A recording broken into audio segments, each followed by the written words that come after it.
All right, man. It says that we are live. Well, hello, David. Hi Would you there. like to Would you like to introduce yourself to everyone? Well, where should I start? Uh, my name's David Stig Hansen, and that means subscribe to my channel. At Stig works, but if you can't find me, just type in David Stig Hansen because I've been doing. Oh, I hear myself. I got to turn off the. Let me. That means that's on my end. Sorry about that. You getting an echo? Are you? I'm not hearing one Well, on I my had side. the So. video playing. It just started by itself. Oh, So, yeah, yeah. anyways, Okay. the first I gave you that slideshow, and I think the most recent one had the the sign up sheet. Can you go down like three? We can talk about this slide though, but down three, there's a slide that shows my channel name, David Stig Hansen. It says at Stig, and I got a bunch of videos on the Rishat. We can talk about how Jimmy's influenced my life, and he came into the picture in like 2018, late year 2018, and yeah, what's right below that slide? There you go. There we go. Please, everybody, sign up. I've been shadow banned. There's a link in the description. Okay, great. Yeah, you can just go down below and you can find it right there. And I want to psychologically imprint it into everybody's minds. I don't no, have the chat. You've been to the Richat what 3 times, right? I got there a third time Valentine's Day this year. Wow. So what's some I of the was more on a big impressive trip. things? What's some of the more impressive things that you see that when you put your hands on that you're definitely not going to see from a Google Earth image? Let's go ahead and start there. It's hard to get to those places. I'm still trying to get to some of those places. I feel like it's not about being able to put my hands on it. Driving around in a 4x, you hop out, you can take some pictures, but I mean, what is the thing you're going to put your hands on when it comes to the Richat? I'm going to talk about what I believe it was the Cataclysm. I really want to brand that. I want to take that home today. I don't know if you had a quick chance to look at the slides, but the Cataclysm theory that I have is unlike anybody else's. And putting my hands on it, I stood there and I did do everything's on my channel. It's true things have gotten a little unorganized on the channel, but you can sift through the thumbnails, you can sift through the titles, and usually find.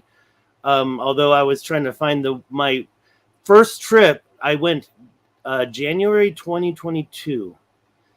If you remember what was going on that first week of that year, I didn't have a ticket. I was about to buy a ticket to go. And going back a step further, let's do that for the audience members that have never heard of me before.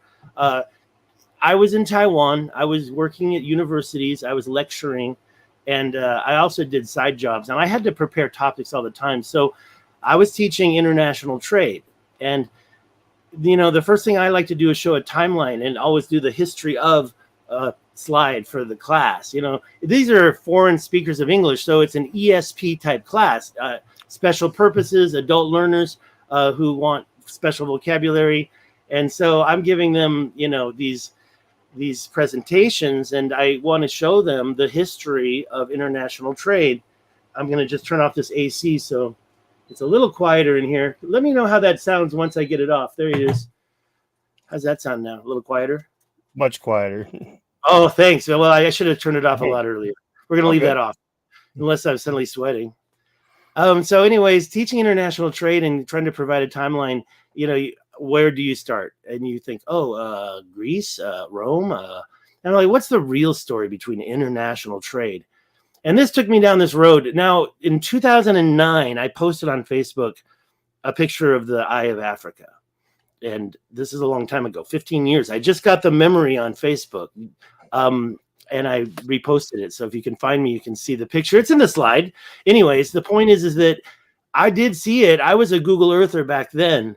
And I didn't stay on it every day. But in 2018, when Jimmy finally came out with his revelation, and I'll show it in the slideshow later, 3 things. Basically, that the Herodotus histories pointed at the Atlas Mountains and used the term Atlantis. And secondly, the Younger Dryas event occurred at the same time. And the third thing was the castle. Okay. Later, I'll call it fortification number 1. But that castle I was just hypnotized. So I was back at the Eye of Africa along with everybody else. People were going crazy. And I had a YouTube channel. And in 2013, I had a kind of a semi-viral video. Now you've got like 100,000 plus subscribers. I'm still at 12,000. So please subscribe. No, I only got like 40,000 subscribers. Oh, 40? Okay. Well, you're going to get up to 100 pretty soon. I can feel it. And I hope so. I'm going to try to get up to 40. So anyways, and I've only been doing this since, since the beginning of YouTube. I had a channel, and I think I'm kind of shadow banned for some stuff I was doing a long time ago. They put me, watch this guy for the next 20 years. Mm-hmm. So I think they're like making it tough. But anyways, so back to kind of see how I get off track. So you got to keep me on the track here. But Jimmy brought me back to Atlantis. I'll show you some pictures of places my mom took me, and I was involved in this kind of stuff. And one day my mother told me she had a previous life in Atlantis. Well, being a rebellious child, I don't want to hear about no Atlantis. So my whole life I avoided the topic. And so I didn't know the story about Plato until Jimmy's 2018 video. So that's when I started. So like I said, I got to do a lot of topics on my own. And so I started doing ancient history. And when you're spending your time and you have the control of the content in some of these classes, you do whatever you want. And so I focused on not just the rishat, that would have driven them crazy, but other topics. Where did I leave off?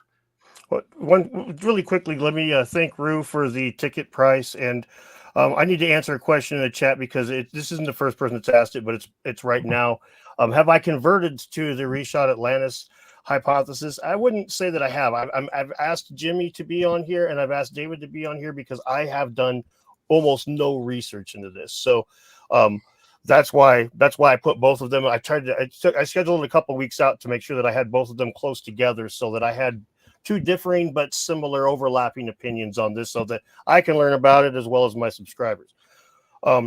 Anyway, David, sorry about that. You were talking about how you were doing the international trade thing, and how I was teaching topics, business topics, marketing, and international trade was one.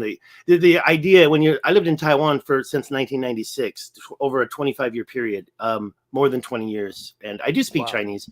You'll see me graduating from DLI in the military in that slideshow, and of course that doesn't mean I still can't read a newspaper like fluently, but with the internet it's pretty simple. And I try to do fiber optics and other business related, but you just keep getting sucked back in. And so I said, if I'm going to do this, I'm going to go get back home and get my master's degree, and then I'll be a university lecturer. At least that'll make me a little happier.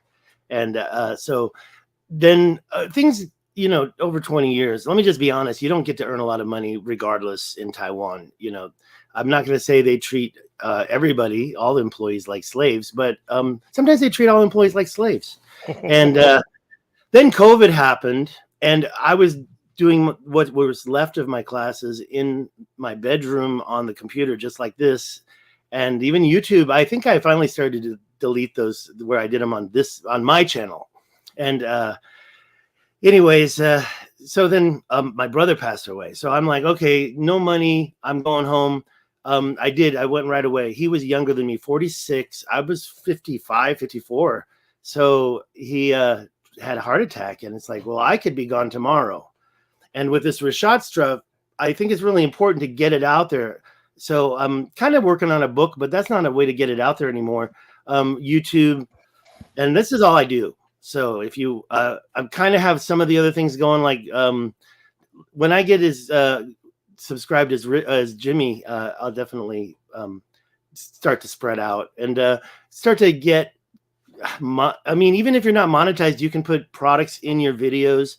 I don't know what products you would put in your videos, but it's kind of tough to choose. I like prepping. Sure.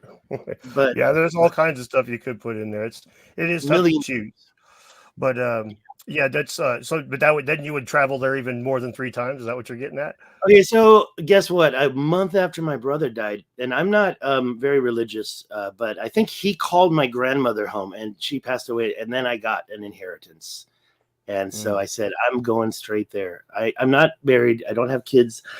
I'm not gay. Okay. Just 56 years old, and I never. What's that? Failure to launch. I didn't live with my mom though. I left. I went to Taiwan. I've had a few almost married situations, but things happened. And I wrote a book on the first COVID in.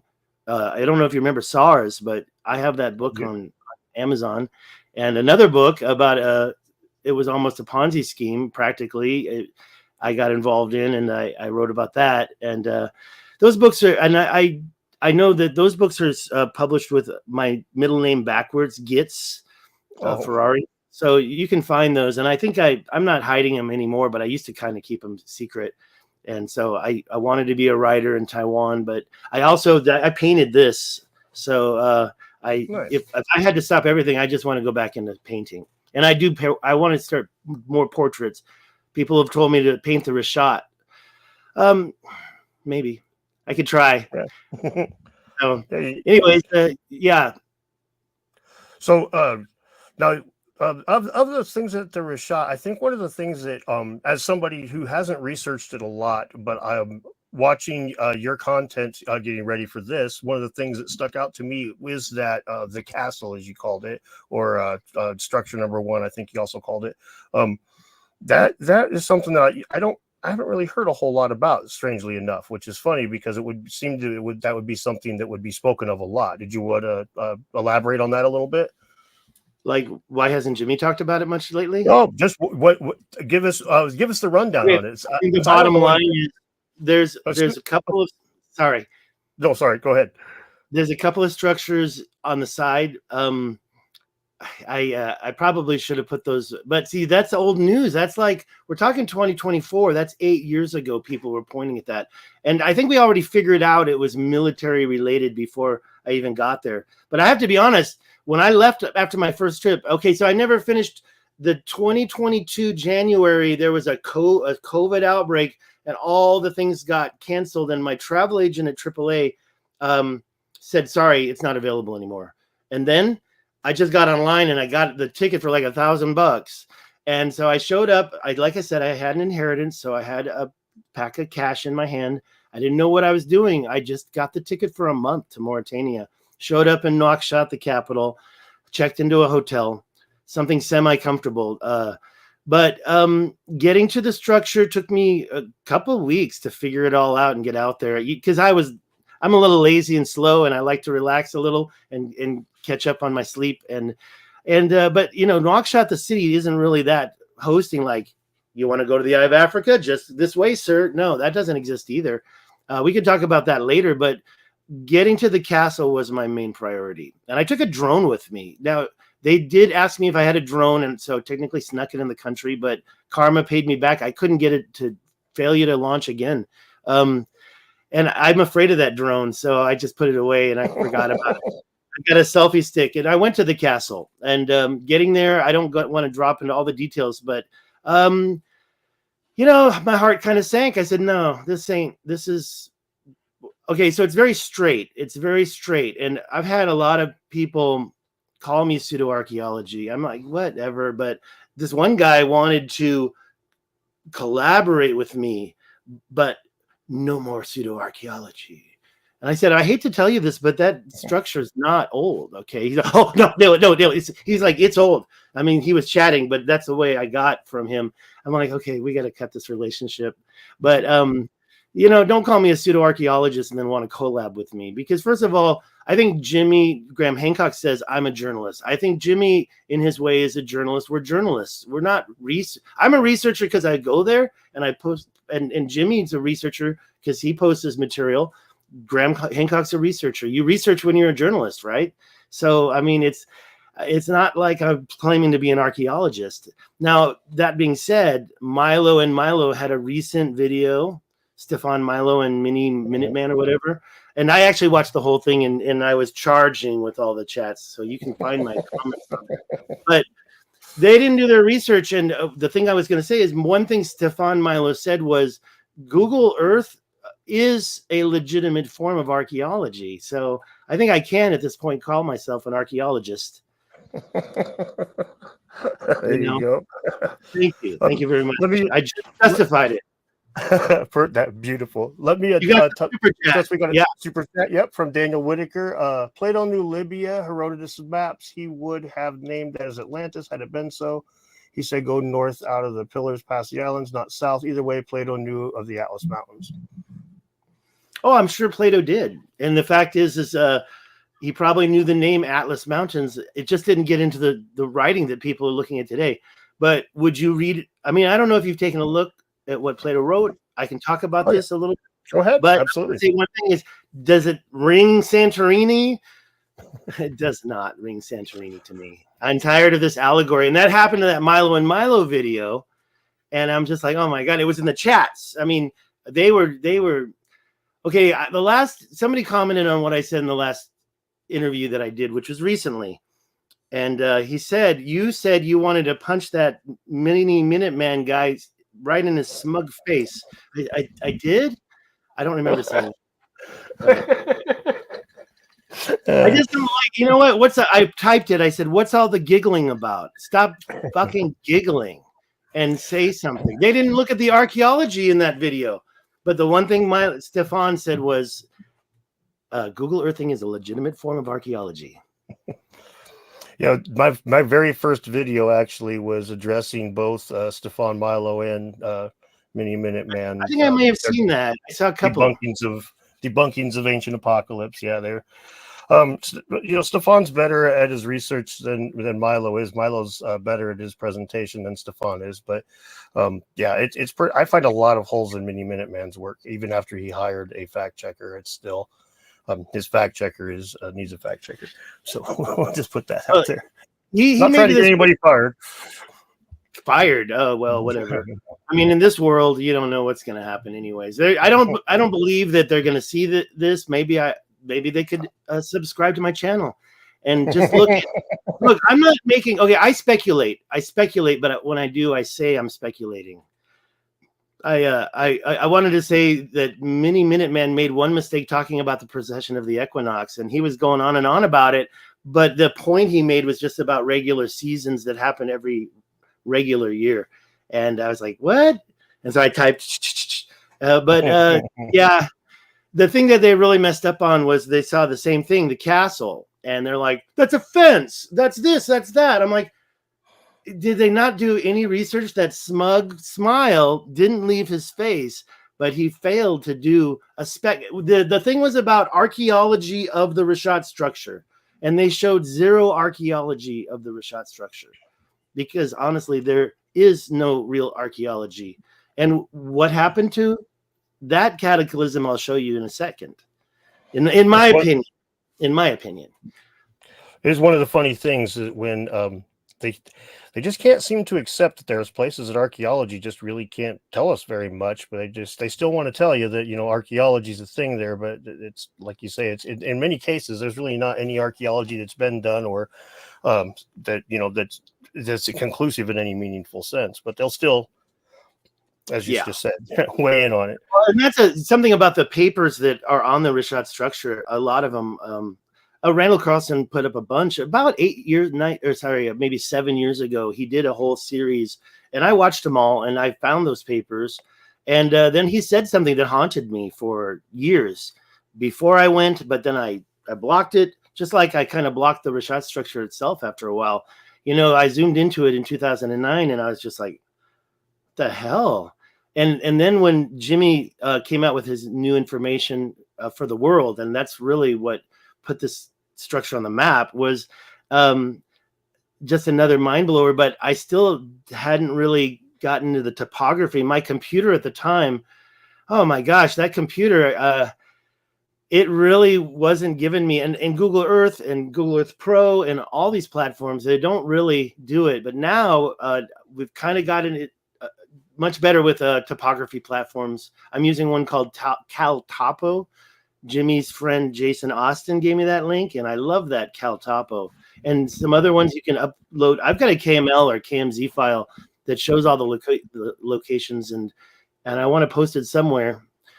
Some people say I should put it in Patreon because everything, like I said, I paid for everything. And when I didn't delete, but I unshared that grifter comment by some random person because it's just I think it's a little tacky. And by the way, I'm broke again. It's not like I'm still have money. So this trip I want to go on in 2025, I might have to rely on a fundraiser.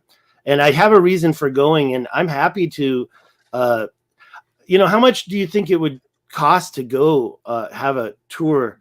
Like people pay $10,000 to go large game hunting in Africa. Maybe not that expensive, but I think, I can make a little money giving tours to what I know. And I know how to do it. I can snap my finger. I can have a car ready. So anybody that is halfway there and needs help should reach out to me too. Because I have a really good relationship with the Hilux truck provider. Hi there, professional biologist. What do you mean Chinese language professor in California? See, people, I speak Chinese, and I taught in Taiwan in a university as a lecturer. So anyways, I wouldn't call myself a professor. I do the same job as a professor, but I've got a master's degree. So, however, that's not the only thing about me. I am a jack of all trades. I was trying to ask you about your construction stuff that you had mentioned in the last Jimmy video, and wanted to tell you all the work I'm doing, but we'll say that for another day and keep on with the rishat. Okay. Yeah, that's fine. Doing tours of the place might actually be pretty interesting. We were talking about you were building up to the castle you were talking about, or the structure number one. So you get to Nouakchott and you get a truck, or if you really have a schedule and money during the wintertime, there's seasonal flights to the city of Attar. I never did that. It's 700 one way from Paris. So you got to get to Paris to take it. I can do it cheaper than that. But then if you're going from Nouakchott, you got to travel by truck for like 5 hours to get to Attar. And then you have to drive another couple hundred miles to the structure on a dirt road. And so you need a 4x. The trucks they have look like Toyota Tacomas. They're called Hilux. And I guess it has just one L, Hilux. And that truck is what everybody seems to use there. I would love to get something a little bit more luxurious, 4x van where 8 people could sit in there. But if you have 2 people per truck, you're probably good. There's a driver that's provided by my guy. My dream is to just get a truck that I can drive around. And I probably can arrange that now. To get to where I want to go, though, it's going to take more than one truck. And I'll show you. I'll show you where I want to get to. So answering the question, I arrived at the castle. It took me a little bit of driving around, but I had been Google Earthing this place for a long time. So I kind of knew. It is true. I mean, the topography, we already got through that. I finally got one topography platform that worked really good, that made me understand so much more. And so then I knew what I was looking at. And I was actually thinking about how do I plan this? And I was like, okay, I'm going to give them a description of the structure. I worked with AI to prepare for this. The castle itself was heartbreaking. I was going to say on that, and I see how I am with the ADHD. That January trip, that first trip when I left, I was like, I don't know, man. I'm not really convinced anymore. And it actually took me to, first of all, those Randall Carlson words were haunting me, and I'll tell you that later. But there's also okay. So the castle in the middle, you've seen that picture. There's a couple of others on the east side called Fortification 4 and 5. This one group of guys. Oh, by the way, that was the other heartbreaker for me. I was gonna get it. Couldn't get the drone working, but at least I got the shot of me walking in front of it. I mean, nobody can deny that. And proving it ain't that, it's a pile of stones, right? Okay, go back up. Go to the beginning. Let's start at the beginning, and we'll go to the castle. Because just go back to the beginning. Yeah, I was just trying to find an image of the castle there. Yeah, if you go to the beginning, I can say a couple of things, and we'll get there. And it's I'll put it back up there. I understand. Go ahead. Yeah, the castle, that was it right there. You had it right there. I had that little square. That right here? No, the next one. No. Basically, in that picture, I showed you some stuff growing up. I went to Cambodia a couple There we times, go. but I'm still so ignorant. And that's the castle. That's the first thing I saw. And of course, I didn't know about it until Jimmy mentioned it. So the first thing I did, I think it was even before his video was over, I had even paused it and opened up Google Earth, you know, freaking out. And when you see that thing and you see those little end, maybe they look like towers or whatever, your mind gets blown. At least mine did. But as I mentioned, when I rolled up, we had already kind of figured out it looked like a fort. Those little things on the end were kind of shaped as the towers that forts have. And we found a bunch of Spanish forts that have almost the exact design. But still, that was pretty cool, right? I thought when I got there, I was going to be walking up to a fort. And there's going to be a fort wall. And I was going to have to maybe climb over the wall or go through a gate. No, it's just go to the next one. It's just that pile of stones. And it's not very tall. And why is it so straight? Well, I believe they stretched a line and they lined it up against the string. But what those little teeth are, I called those the teeth back then. That's where people lie down and aim guns out. Those are fortifications for, the type of soldiers that, what kind of soldiers just Lawrence of Arabia style. And by the way, people say, Legion. well, you say French Foreign Legion, but I think there were probably foreign soldiers there and French soldiers there, you know, non-foreign. Although, walking around there would have been just like that old movie I saw growing up. What's that called? Lawrence of Arabia, that one? Ben-Hur? Yeah. And then they did the comedy. What was the Mel Brooks one they did? The History of the World. No. It was with the guy with the funny eyes. He was out in the middle of the desert. This is like very similar to Lawrence of Arabia, Ben-Hur type of name. We'll have to. I probably should be Google searching. Let's get the chat to answer that question. Anyways, so it's far out there. You're talking about 350 miles away from the coast, and that was the big argument people had. But I knew about the Tamanrasset Paleo River quite early. And as far as I was concerned, the first canal I found, I said, they just brought it in. I believe that there was a North Sea. I can show you the shoreline. I believe there was a South Sea, and I can show you some seawalls. But where do we start? Like, if let me describe this thing to you, because a lot of people, maybe they've looked at the topography, but the Adrar Plateau is an almond-shaped, eye-shaped thing. Now, over by Atar on the west side, there's other mountains that are part of that. I call that the southern Adrar Plateau to separate it from the main eye. And the first time I looked at it, I think it was 2008, to be honest. And then later on, I put it on Facebook. But I'm like, I have a lot of free time. I'm going to start Google Earthing. First place is the Sahara Desert. And I zoomed in there, and it's like I had been back from Taiwan for a temporary visit. So first time I had really good internet, and I could just relax with a big screen and look at Google Earth. And I said, damn, that looks like an eye. And I Googled Eye of Africa, and it popped right up, and I learned about it right then and there. And what you don't really see, because everything's so flat, is the topography of the thing. That almond-shaped structure, and yes, I did not put a good picture of this in the presentation. So that almond-shaped structure is the Adrar Plateau.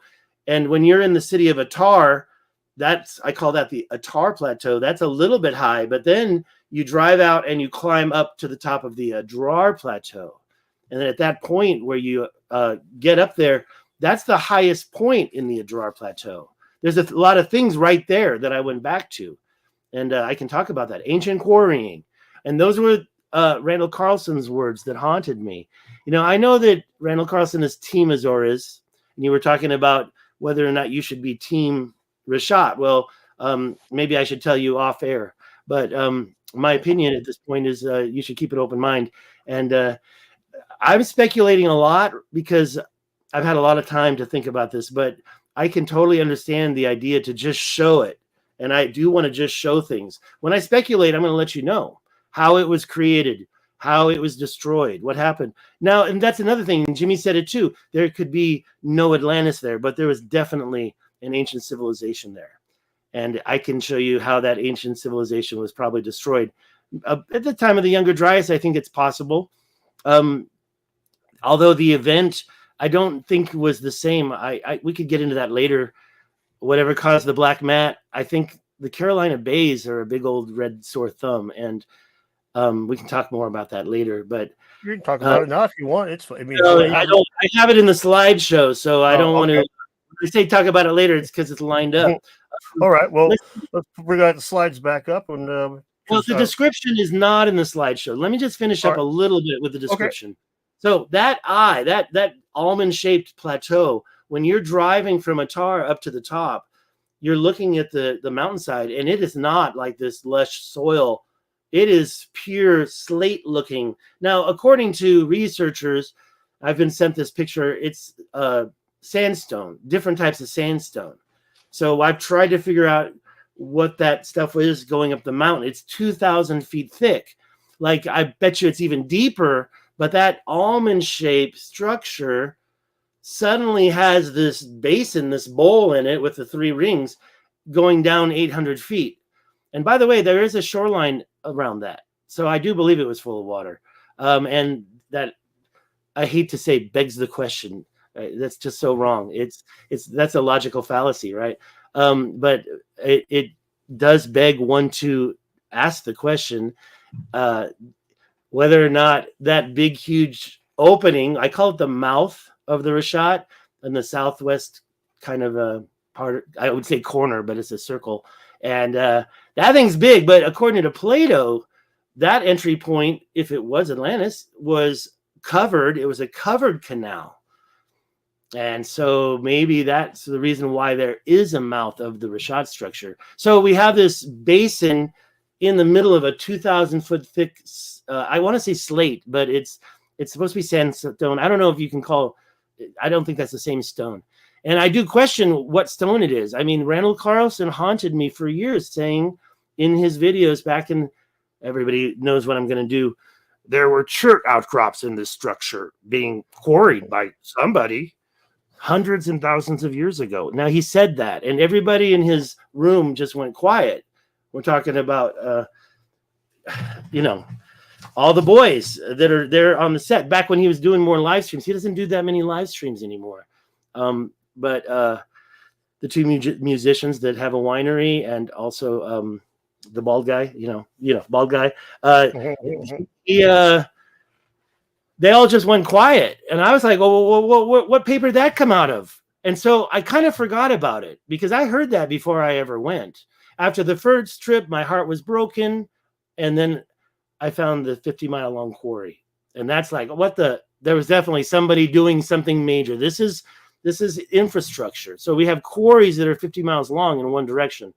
And I can show you that. The slide doesn't really show. And then, of course, there's it doesn't have it on the slide? Oh, there is one small slide that shows it, but it's just not close enough to be convincing. I want to convince you. Yeah, it's actually later. Let's go slide by slide. Do I need to say anything more about the description? There's a 200-mile shoreline along the top of the almond, and there's also ancient quarrying up there too. I can get into more detail, but I just want to say that there was a big body of water along the North Shore, and with the Tamanrasset Paleo River just about 100 miles up above it, and I found connecting canals anyways, I do believe it was a big matrix of canals. And if you look at what Plato wrote, there were a lot of canals. Yes. Oh, it's in here. I said, everybody knows the Rishat structure is 4 times larger than Plato described. But as far as all the other things, I'm pretty convinced. So the description, I can describe more later, this other stuff, but that basin in there, I just don't see how that could be a volcanic dome, because volcanoes push up and create calderas, and that thing is literally has no caldera at all. I can talk more about that when we look at the slides. Let's go to that next slide, and I want to show you a new LiDAR image. That LiDAR image came from somebody who was doing artwork. I really don't know how they got that shot. I guess they have access to some space LiDAR. But the thing about that is, I put the red lines right next to it. Let's look at the big one. There's something I call the donut. It's a Semsiat dome. I don't call it that. I just call it a structure because I'm not convinced.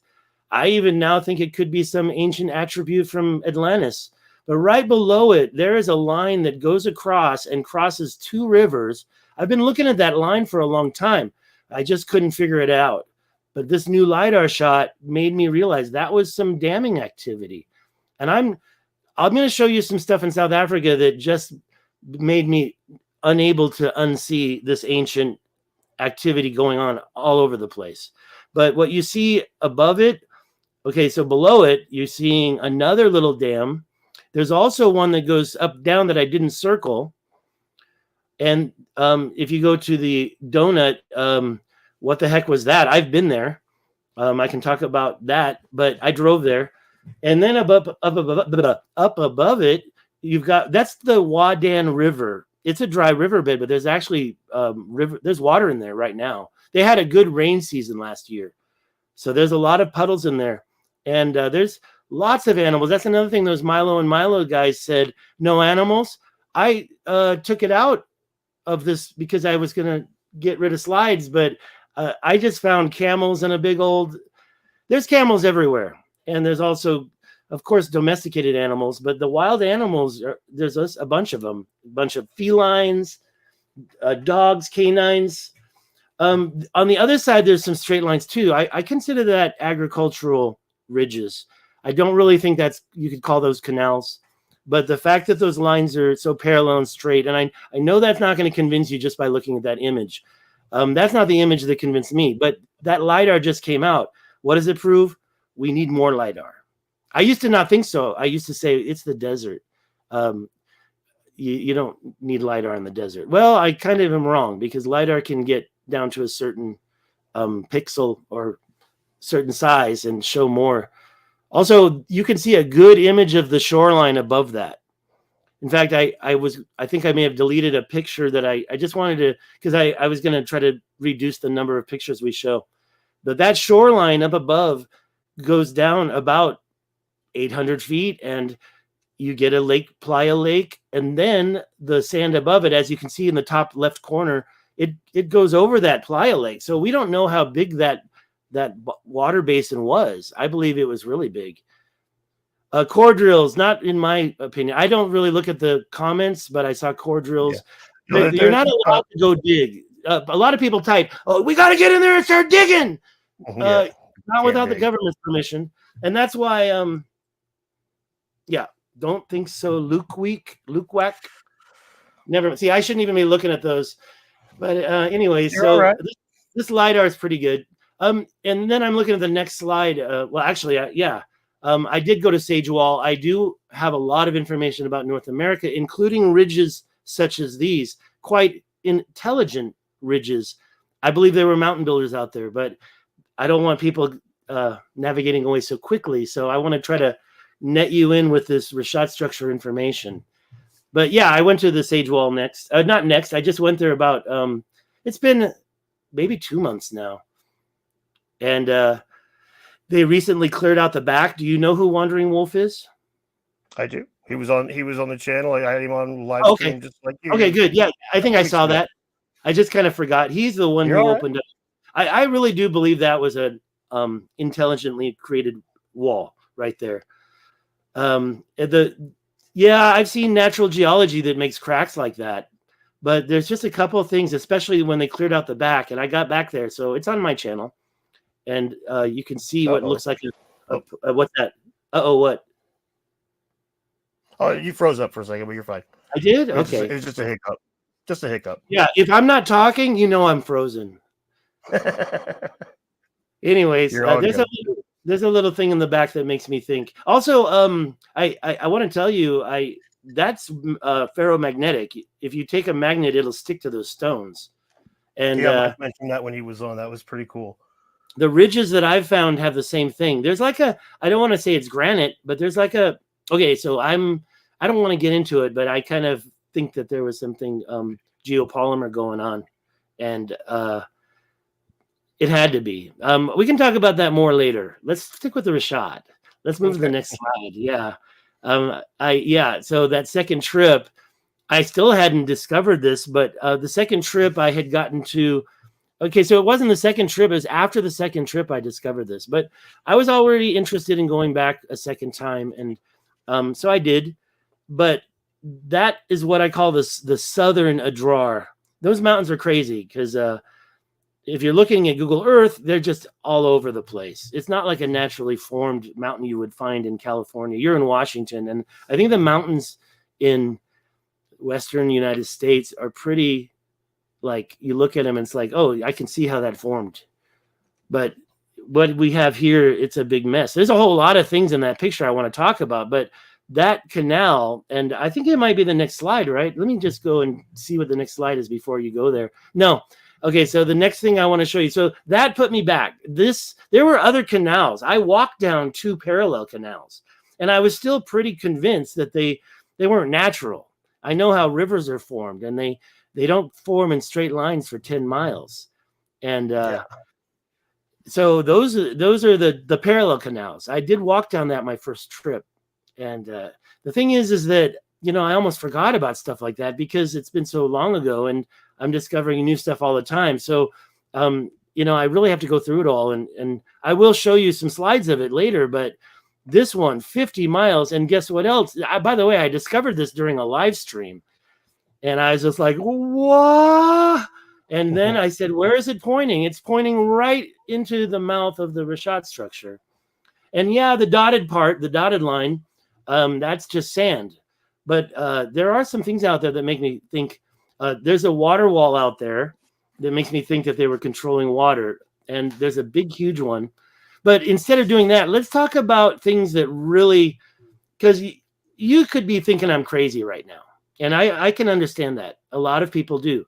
I'm sure many Minutemen would just be taking a dump in his pants right now. But let's go to the next part, which is I can't unsee South Africa. And that's the next slide is actually Zero Control's page. This guy was the one who showed me South Africa. You can go to the next. This is Zero Control. His name is Anthony Tunstall. I own Big. He showed me a lot of stuff. He does it on his. Now, okay, so this slide right here is the type of structure I'm talking about. I mean, would you say that's natural? That's tough to say. Yeah. Well, I'm looking at a tiny screen of it. But... Okay. Well, we're not talking about the enclave or the straight line here. That looks like a pipeline. It looks something like that. Or maybe like just a bridge. Very straight line. Or maybe a dam. I wouldn't think anybody would want to make a bridge across that, but a dam. Why? Well, you can see water has breached it in the middle. So I do believe, and I can get into it, but the bottom line is I believe ancient mining, because of what Randall Carlson said, and because I see stuff like this, somebody, but I don't know if it's human. It could be giants, Anunnaki, aliens. I don't want to speculate that. I don't want to be genetically altered, if you know about Anunnaki theory. Sure. However, backing out of this picture, that line goes on for miles and miles. So not that one line. That line stops, but its brother right next to it. I didn't show. Well, actually, I think it. I should actually be looking at the slideshow so I know. No, I got rid of the next one. Let's go to the next one, though. This next one, in my opinion, shows an ancient. Now, right under the dot in the question mark, there's this intersection. And this is everywhere. And these are plateaus. They look to me like they've been mined away. We don't have to look. Go to the next, please. The haulage roads that I kind of found. So that line, what was it? Is it a road? Is it a ridge? Is it like a cart rut? Sometimes they turn into ruts. In fact, the one that was just before, it's a rut. Well, that is the edge of Lesotho right there. All those yellow lines are a bunch of them that I followed. So they're everywhere. And you don't see this type. People say it's natural. You don't see this type of stuff. Let's go to the next one, just because that compares the two so-called intersections. The one was the one that we showed that it was under the question mark on the right. And then the other one, no, I take that back. The one on the left is the question mark, Koliyama structure. And the one on the right is another structure nearby that's actually outside of Lesotho in South Africa. The border of South Africa is right here. And these intersections, I can pull up a KMZ file that'll go through them all. I can share that with you. I don't want to try to do it today. I've got so many videos. But these intersections where I believe that the enclave in the intersection is from carving into it, like they're taking out material. I'm convinced that these lines, they were going along the line, and I can show you at the rishat too. They were going along the top line and clearing out some. I believe the earth was mined in many, many different projects, and you'll see more soon. But let's look at something else I discovered that nobody talks about. Take a look at that next one.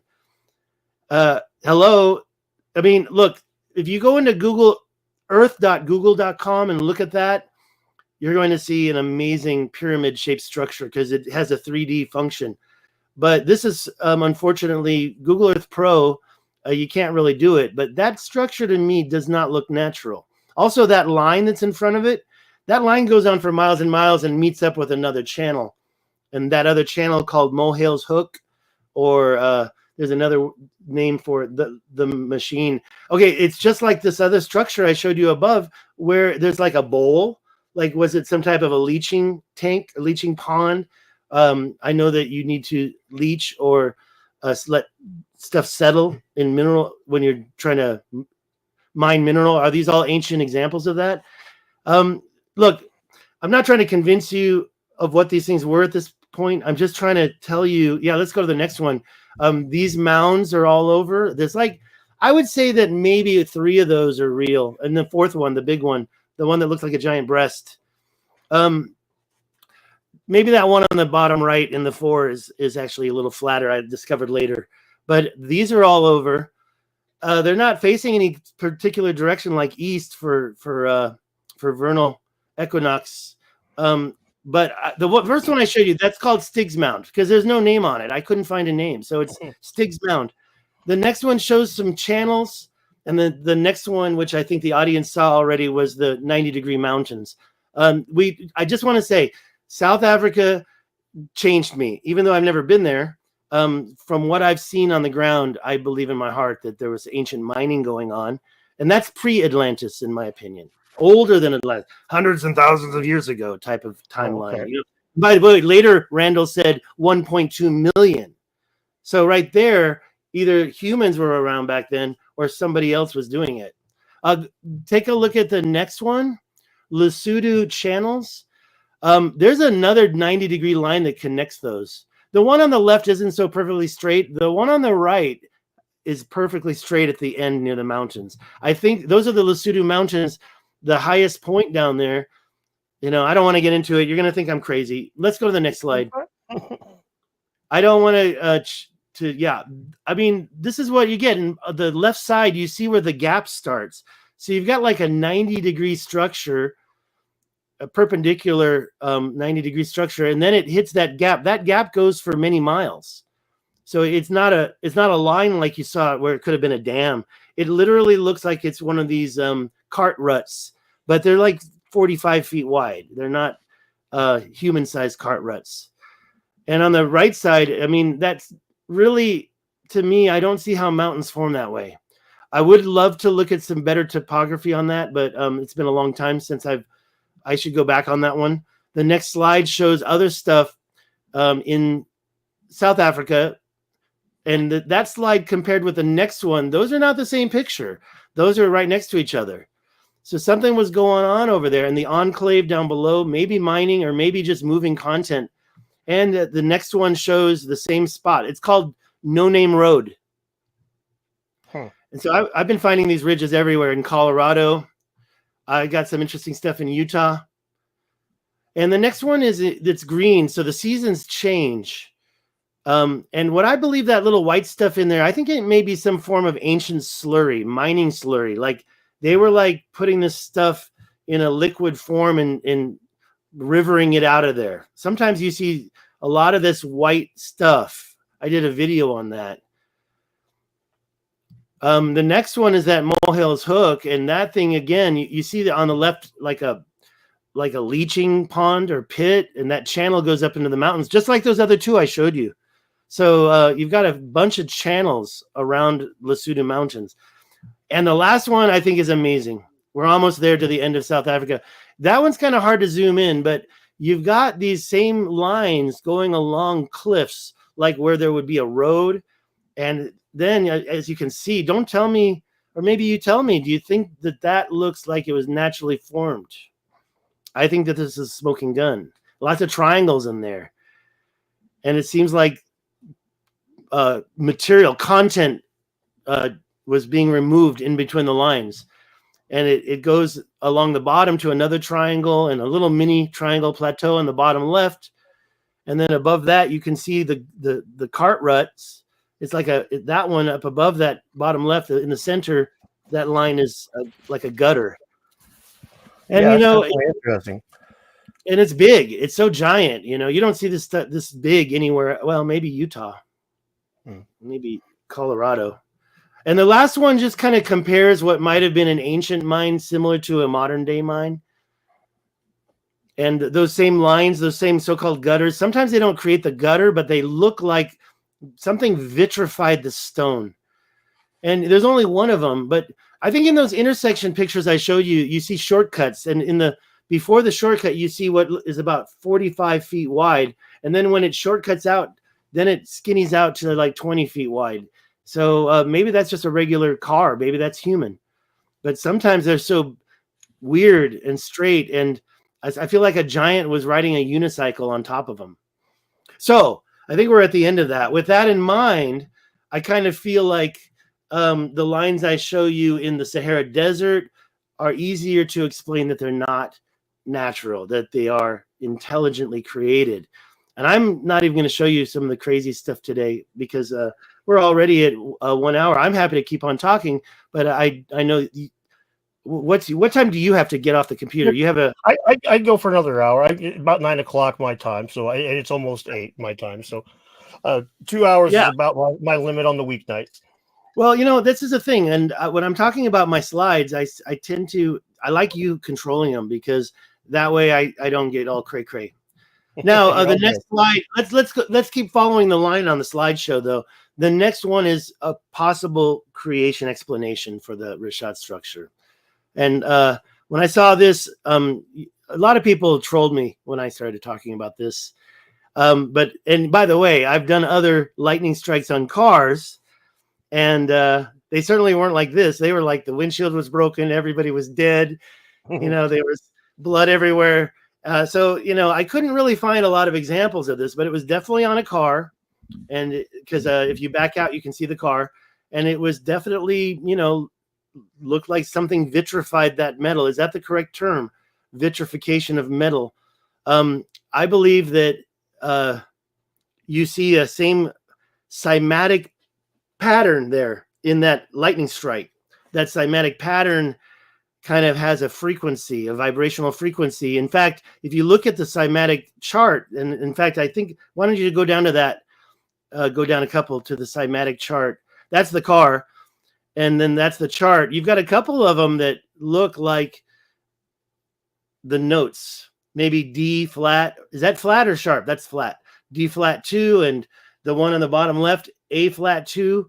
And the one on the car, you know, if somebody is a professional with cymatic patterns, I'd like to know their opinion about this. Now, listen, if you could debunk me on this and get me to change my mind, I would stop talking about it. But I don't believe it's a dome. I don't believe it's a volcano. If it's a volcano, what happened to all the content that was inside this basin? It doesn't erode away like that. 800 feet. It's like a 45-kilometer coin that's 800 feet thick that just disappeared and then left rings. I don't think that's a good explanation. And impact crater, no. I've never, ever thought it was an impact crater. When I understood that there were island rings there, that was from Jimmy, I started thinking about the cymatic pattern. So show the next slide. Now half of your audience will navigate away. Go. That's the theory that the rishat structure is some type of like a Carrington event or a Birkeland current, maybe from the sun. I've seen discharge from comets. There was a Comet ISON video that I have on my channel, 2013. So I was kind of opening my eyes. But what I was saying earlier is I never really, when I went to the Cambodia, when I was in Mexico, I never really realized something else was going on here. But now I'm not an electric universe proponent. I don't have a problem with it, but I don't really like the channel those guys are doing. And it's like, if there's anything true about electric universe theory, and I do believe there is some truth there, but that channel, and I think some people know which channel I'm talking about, it's just too hard to follow. I can't get into it. I can't embrace it.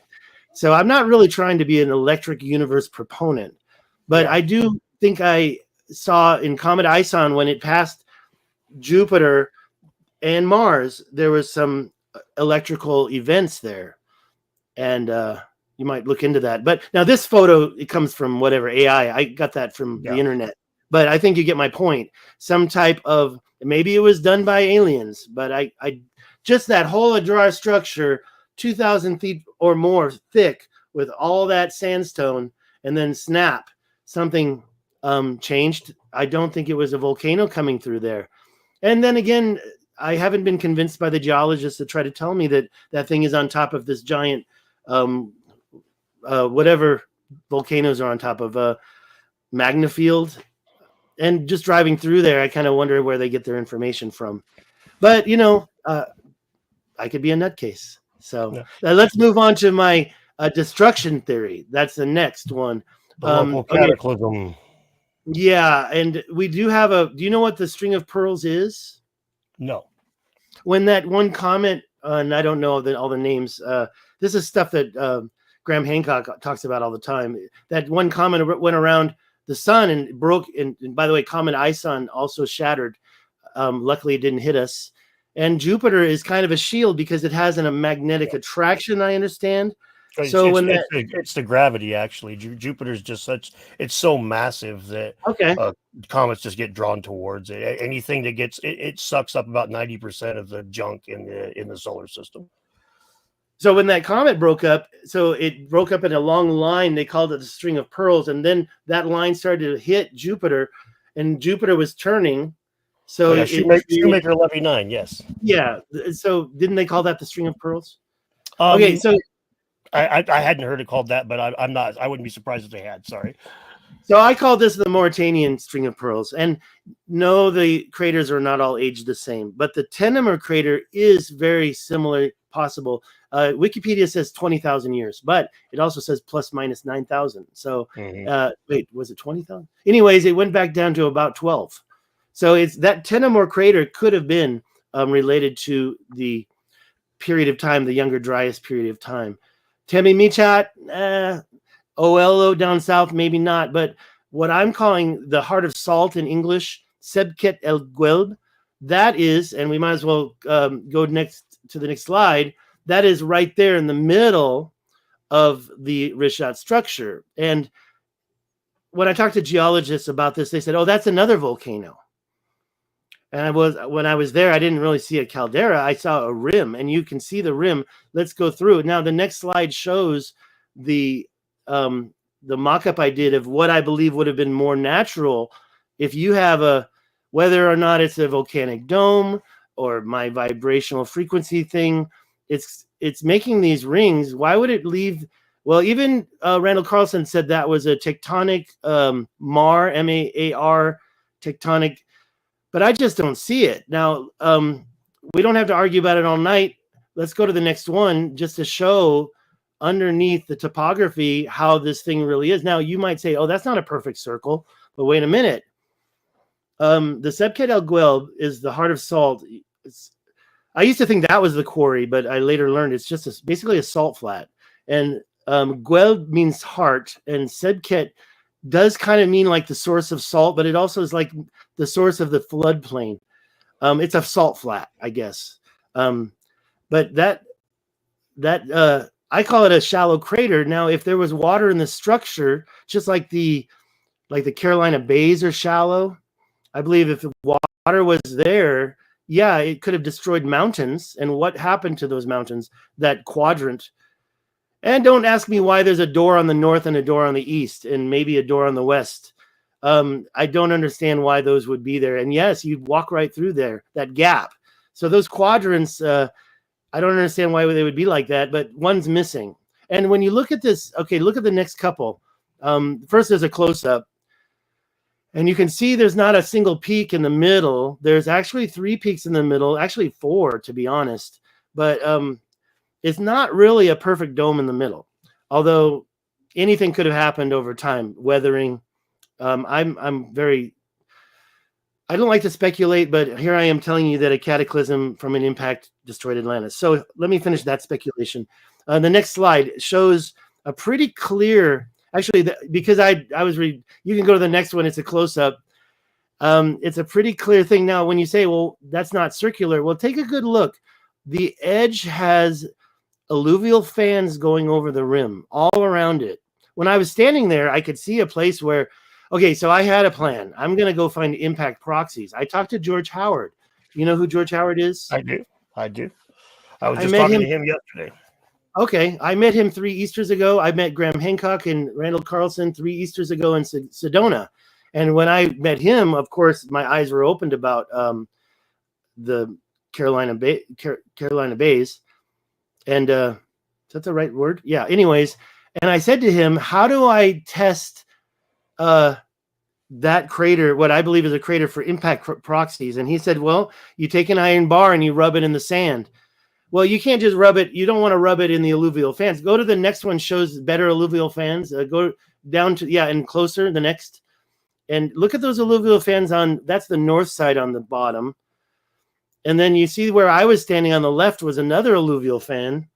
And there's a couple of small ones on the, but you can see that clear rim. I'm like, well, there's the rim right there. And on the right-hand side too. But I think time has degraded that. And I did not take the impact. I did not rub the iron bar in the sand because I was asked not to. The driver, I'm sorry, the host said, please don't do any digging. I'm like, you're not going to see me. And he was like, I already didn't bring any bar with me, so it didn't matter. But he was begging me not to try to dig. And I'm like, okay, don't worry, I won't dig. And the next one is topography. And I think that also kind of shows the next one to the close-up. It shows that true circle. So there's my cataclysm theory. I believe that right there probably not only destroyed everything, but loosened up the topsoil. So there was a whole bunch. When people say, oh, it was 4 times larger than what Plato wrote. Well, what about if that's the gum of the teeth and up above it was a whole different shaped structure? Now, the very first slide in my thing, and I don't want you to go back, you can kind of see what it would have looked like to stand on the cliff. Over on the left, you can see quite a big cliff, and I had a hotel on that side. I thought about hiking out there, but even getting up to the edge would have been like a 10-mile walk. So I'm like, nah, I think I'll go to the Richat structure instead. But I did find something out there in that part of the Adrar Plateau that I'll show you soon. And what I want to say is you can't see across that whole thing. There were no spies looking down on that and taking notes. If you were able to get to that shoreline, how far can you see in the ocean? 7 miles. I'm not a flat earther. Okay, so when it comes to the curvature, I believe that anybody standing on that cliff would not have been able to barely see the center. Unless, of course, it was empty, you might be able to see the first ring. But when you look, when you're first there and you're looking, you say, that's it. You're not seeing, oh, that's the center and that. No, you're just seeing mountains. I've taken a few pictures, and I love those pictures, but they're kind of hard to dig up right now. Anyways, so that's my cataclysm theory. The next one is those rocks I found. So over on that left side, I was kind of walking around and I found these 2 rocks sticking out. Somebody was probably digging a septic tank because by the way, it's my second to last video, so you can go find it where I walk up to these. And by the way, there's a better shot. Next slide. To me, that carving matches. Don't go, but the next slide. But I saw those. I'm like, well, how did those corners get worked? And why are they all uncovered? So I do think that there's some things up there on top of the Adrar Plateau that were created a long time ago. Now, people talk about the red, black, and white stones of Atlantis. These are the stones people always say. They start white, they oxidize red, but what happened with the top there? Why is it all black like that? Maybe there was some type of a cataclysm that changed the color of that stone there. Or maybe it just sat out in the sun. However, those are buried. Those are covered up by a bunch of other broken stones. So the next slide shows kind of the highlight of my theory. There's a picture somebody gave me. They enticed me. They said, this is up on the Adjora Plateau. They call it the Roman Road. And we see more of these stones with the carved corners. So on my next trip, maybe we can go there. But I also have to go somewhere else where I'm going to show you later. So did you want to ask any questions at all? Because I think we're kind of at a changing point. The next slide kind of shows that, but we don't have to keep going without maybe a few questions. You know, and I'm really disappointed there aren't more super chats. Do I have to give a super chat? What's going on here? Oh, you're all right. They might have all spent their monies when Jimmy was here a couple of days ago. It's okay. I'm sure there's somebody. I'm sure there'll be more down the road here. But well, if you really want to spend money, let's go there in January, and I can arrange that. That doesn't take more than just one truck, apparently. So, are you ready? Are you ready to come with us in January? I know you have a son. I have a son, and I am not spending money. Is something that's I'm going to Egypt this December, and it is on someone else's dime. It was I know somebody be as a benefit. I can't afford to. Otherwise, I couldn't couldn't afford to keep bragging, man. You don't have to keep bragging. I'm not jealous. I'm not bragging. I'm saying I'm poor white trash, and a second trip and so close, and one that I actually had to finance, unless this gets 1 million views or something. See, we do a fundraiser, and by the way, I've seen a lot of fundraiser on videos. I don't know how it's done, but I think that's what I need to do next. I think you're with 40,000. I think you can maybe get enough to pay for the ticket, but you're gonna have to take your son as well. I would never take your. Okay, Mauritania is a very friendly country, but there's just certain things that. I would never take my wife. No way. There's so few places that I would take him around the world at, him being 16 years old, especially with me doing content creation. Then I'm a little bit more out there, and it's not like a big deal. Like there's a few places I've looked at, like Easter Island looks pretty nice, pretty safe, like a nice little, you go there and nobody's going to be able to mess with you. Well, thank you, Benjamin. I appreciate that, man. I thank you very much. Put a question down below. Benjamin, type a question. You deserve to have a question answered. Yes, sir. Thank you. And I want to answer questions. I'll weigh in real fast on the electric universe side of things. Like the electricity between bodies in space is something that is feasible. The electric universe theory itself, as a guy that worked as an electrician for a long time, there's so many things that I had to deal with, like troubleshooting and stuff, that makes the electric universe that wouldn't really work very well. You are an electrician. Yes. I don't do that. I haven't done that since 2008. I mean, I got a friend. I need you here. I got a bunch of things that can help me. And by the way, never mind. Okay. So, but yeah, he sure loves his squatting man, right? But the squatting man looks like it could fit right into the rishat structure. But I think the big argument there is that all the civilizations around the world couldn't have seen the squatting man from the same perspective. So yeah, I'm not gonna. But myself, I'm looking at just from like a technical point of view. It's like a lot of dealing with electricity. When you really get complicated stuff, there's like harmonics and wavelengths, and the same things that you deal with any time you're dealing with waveforms, right? And you can't tell me that there's this big wave that all this stuff's working on the inside of that I just haven't noticed when I was doing all these readings and stuff, and because that's not going to work. There's a few fundamental 45 kilometers wide, bro. 45-kilometer wide wave. But see, how many volcanoes do you know that are 45 kilometers wide? I don't know. I haven't checked. We're talking about just the caldera too, because the one up in Washington, Ethel, what's her name? Helen, Mount St. Helens. Mount St. Helens. Yep, right up here. I think she's one of the biggest we've got, and that whole volcano, not just the caldera, but the whole mountain, is about 45 45 degrees. I'm sorry, 45. I don't know, kilometers, miles. I say kilometers, that's the number I know. But the caldera, that's only about 5 miles across, 4 miles across, I think. And that's just a thing. The small one, the cataclysm theory.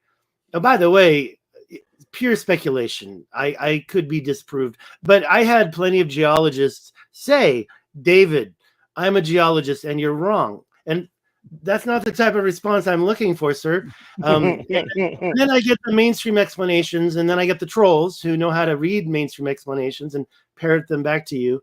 And it's just a big, I haven't been, I honestly, my brain doesn't accept impact right away. Yeah. I've been to the one in Arizona, and that is a real crater. And those little islands in the middle do appear after 4 kilometers. Now, the one in Arizona, that one's, I guess it's not 4 kilometers across, but that is like a half sphere, as opposed to, say, how do you feel about Carolina Bays? And how do you feel about Younger Dryas event? Maybe some impact hit. I think that those Carolina Bays are coming from the Great Lakes area. And up above Canada, you've got a big old semicircle in the bay. Is that the Hudson Bay?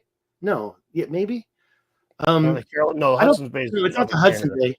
The big one up there, and it's got that semicircle, and then there's and so I think that something happened up there, possibly created the Great Lakes, and that's why you've got all those ejecta. And that's true. The circle that I'm trying to say was the cataclysm that destroyed Atlantis. By the way, I should just say the civilization that lived at the Rishat structure I think that's a good circle. If I'm doing a scientific paper, I'm not going to be saying Atlantis. But if it's the Carolina Bays, those are all elliptical, and they seem to. Have you seen this research? They point towards the Great Lakes. Yes, I've seen a little bit of it. I haven't dug into it deeply, but I have talked to Randall a little bit about it when he was here in town. I don't really see how these events could be connected like the ones all over the USA. They're not just in North and South Carolina. They're in Nebraska. They're in New Mexico. In fact, they're scattered around Clovis, New Mexico. I wonder what happened to that culture. Yeah. We got a super chat here from Rubate. It does get expensive. If each of these craters are an impact event, what period of history are we talking? You're talking about the Spring of Pearls that he was talking about just a minute ago. I should probably stop showing that slide because those, according to Wikipedia, the one down south, the Oelo crater, that's supposed to be like 1 million years old. Oh, so, wow. Yeah, so you can't really include that. But the Tenamore crater does align. We don't have information on my Subkep El Guelb or Heart of Salt. That thing called the Semsiat Dome, I don't see how that's a dome either, but it's because of the way it looks like a collapsed cake in the oven. And when I drove on it, I just said, this doesn't look volcanic at all. I think I'm still Team Richat for Atlantis. So I like to fantasize that was some ancient Atlantean machine or something. That was that little donut. But now when we talk about, and I can't remember the Temi Michat, but it's also quite old, I believe, according to Wiki. But the Tenamore crater, I think, could have been maybe some part of this event. It's a beautiful crater. It is also, the word is degraded because it's not a full half sphere. It's kind of shallow too. It's a beautiful crater, easy to find. But then my Heart of Salt, I believe, is also degraded because there was lots of water around. And I'm fantasizing, but anyways, why don't we show some stuff that I can really show? Okay. Stop with the fantasy and show some real structures. Here we are. Thank you for changing the slide. Of course, you're fine. Well, here we are at a few things. I put this as a smoking gun. We'll see everything again, but what I'll show you is these parallel lines on the left. Those are actually some of the real true highest points, but you can't get over there. There's like a straight line right there that goes 30 miles. And the Tamanrasset River, if you look at the delta of the Nile, it's not just one outlet. Also, if you look at other rivers like any big river, and by the way, when you see the modern day coastline, don't forget we have had water rise. So the true exit point into the Atlantic is the continental shelf that's underwater. So I'm not really trying to say where the Tam and Rishat exited much, but what we see here is we've got the highest point of a drawer plateau and a bunch of stuff. The thing, see, why don't we go to another slide where they're actually labeled? But it's going to take some time. Here, one quick second here. Yeah. Ruth that asked the question says, "Did he answer the question?" Well, he said Oh, that I'm one sorry. of the craters. Okay, he said that one of the craters was like 1 million years old. So the spread between those craters is pretty vast. What would be the youngest one there, David? Well, the Tenemor for sure. The one Okay. that's actually closest. The one just north of the Rishat. Oh, why don't you go back to that string of pearl slide so you can show her, and then we'll go down the line one. It's too late. Too late. It's not too. It just it has to load them, so it'll take a few minutes. Sorry. You know what? I realize now I probably should have sent you a PowerPoint slide. I sent you that PDF, and I just thought yeah. Okay, so I made this timeline. I think it shows. Okay, we're going to talk about Plato for a bit, and you can see Plato over on the right. Critias the Younger gave him. Okay, I don't want to say that. He claims to have received Solon's written notes and still had those notes in his possession at the time he wrote Critias and Timaeus. And I think it was also kind of common knowledge at that time. People talked about it a lot. But Solon, you know the story, right? Went to Egypt and then took down a bunch of notes. And so there's no telephone game. Plato was born, saw the notes, and studied them as a young child, he claims. I like this timeline because it really, I added Socrates and Aristotle and Herodotus too. Herodotus was just coming to the end of his life when Plato was born. So I don't understand why Plato didn't have the histories reference. And I don't understand why Plato didn't say the Atlas Mountains in his dialogue. But at the same time, I still don't think it's an allegory for Santorini. The point I'm trying to make here is there shouldn't have been a real telephone game going on. Also, I think there was a lot of people talking. So yeah, I take that back because in his life, he was probably listening to a lot of people talk and people that knew Solon went to Egypt. So maybe this is just referring to where the story came from. Solon, what is it called when you get kicked out of someplace? Expelled. But you might be able to come back, not just expelled, like your family will do it to you. They don't expel you. They ostracized. Yeah, I know that word too, but that's not the one I'm looking for. Anyways, he did it to himself. Apparently, he had all these ideas and many people exiled. He self-exiled himself to Egypt, and then he came back and dropped off his diary to Dropidas, his friend, and Dropidas, and maybe Critias the Elder. There were two Critias, and then the son of Critias the Elder it's another family. And so I think what happened was they knew Plato was the descendant of Solon, and so they passed it to him. But anyways, I just don't think there was a telephone game because Plato claimed to have it. We can talk more. We're talking about Plato, what things Plato said. Let's go to the next slide. Yes, the rishat structure is 4 times larger than the rishat. Sorry, I meant to say yes, the rishat structure is 4 times larger than Plato's dimensions. I've read them. I measured it out myself. So I got that number from my own research. But my friend Mike Parker handed this to me. He actually laid out the proportions of Atlantis and laid them over. He did stretch it a little bit. It's not perfect circles there. He tried the perfect circles and then he stretched it out just a little bit. And to me, that looks like somebody just got a few numbers wrong and that it does match. Okay, next slide. We're just going to go over a few things here. How do you have mud? Because he talked about a shoal of mud, so nobody could pass. Well, how do you get a shoal of mud out in the middle of the Atlantic? Okay, let me look at a piece of paper here because I want to read some stuff off. Why Azores was not the main island of Atlantis. Okay, number one, Plato made contrast, and I think it's let me just take a quick look. I think it's no, don't go to the next slide yet. Plato also talked about various islands in the open sea. Now we already know, remember Jimmy said it the other night, that the word Nessos, or the ancient classical Greek or whatever you want to call it doesn't just mean island. It could be peninsula. And I heard it. I heard a lot of different variations of what it really could refer to. But basically, when Plato also contrasted this so-called headquarters, this capital city of concentric circles, he also mentioned various islands in the open sea.